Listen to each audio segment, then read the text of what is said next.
हम दुनु भई से पति देव खाती बा पति देव खाती बा। तोहरा मौगैया जवान हम ना बोलते हैं। अरे आओ ना, मर्द से फरियाओ ना, मर्दावा से फरियाओ। एक मर्द का सीना है बॉस, गाली नहीं देंगे भैया, गाली दे विवाद हो जाए, ठीक बा।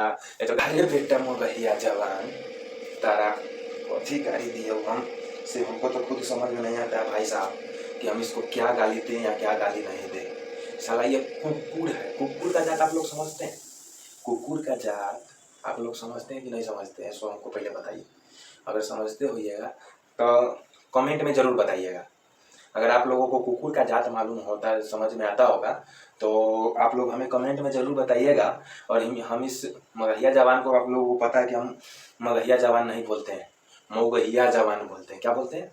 मौगहिया जवान बोलते हैं।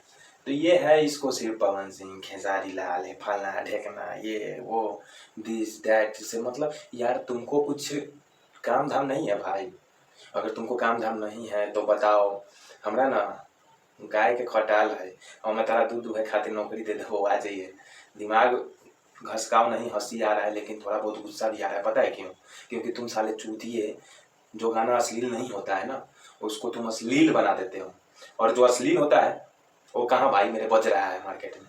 तुम्हारे कानमा कहाँ सामने रहते ना, दू फैट अभी बिना कहले 2 फैट हम दे देती हूँ, समझ ले। साला कुत्ता सुअर के जात, साला समझ में तुमको नहीं आता। हम तो गाली देना नहीं चाहते वीडियो में, तो इतना गाली देंगे ना भाई। क्या है गाना? सुन ये गाना। दुनु भई से पति देव खाती बा पति देव खाती बा।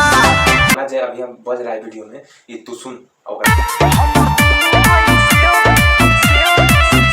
हम दुनु भई से पति देव खाती बा पति देव खाती बा।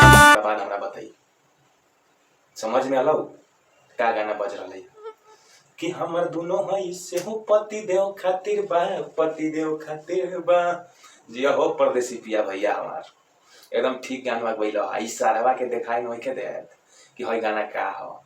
शशिलाल यादव पर गाना पर जाइले, शशिलाल यादव भैया के कौन बना रहे। तोरा माई के पपीता पपीता जी हमर पागला गइल बाटे। भाई क्या बुझा करे? तोरा माई के पपीता पपीता जी हमर पागला गइल बाटे। के पपीता पपीता जी हमर पगलाइल बाटे। तो ये तोरा माई के पपीता पपीता जी हमर पगलाइल बाटे, समझ में नहीं आवती मगैया जवान के साला चूतिया के औलाद। क्या करी आई भाई लोग? तू ही लोग बतावा, तू लोग खाली वीडियो देख के मजा लेता रहो। एगो कमेंट अच्छा लगी ना तो तोहनी लोगन से भी कह, तहरे से कहता नहीं भाई वो एगो कमेंट कर दिए। आ वीडियो के लाइक करे खातिर भुला जाता है तो वीडियोवा के लाइक कर दिए, ठीक बा। और ऊपर से तो चैनल के सब्सक्राइब नहीं कइले तो कह दी। हाँ ऐसे ही तो डेली के डेली रेलाई हो मगहिया जवान के, ठीक बा ना। मगहिया जवान के अब ऊ भी अश्लीलता पर, हम भी अब ओकरा पर काहे खातिर पता बा? काहे कि अश्लीलता तो भोजपुरी में बंद हुई ना। अश्लीलता हो कहाँ? अश्लीलता भोजपुरी में है ये नहीं क्या? हमरा लगे आओ ना, अब हमरा लगे अश्लील बा। अक्षरा सिंह के तो काचरा सिंह बोलता रहा।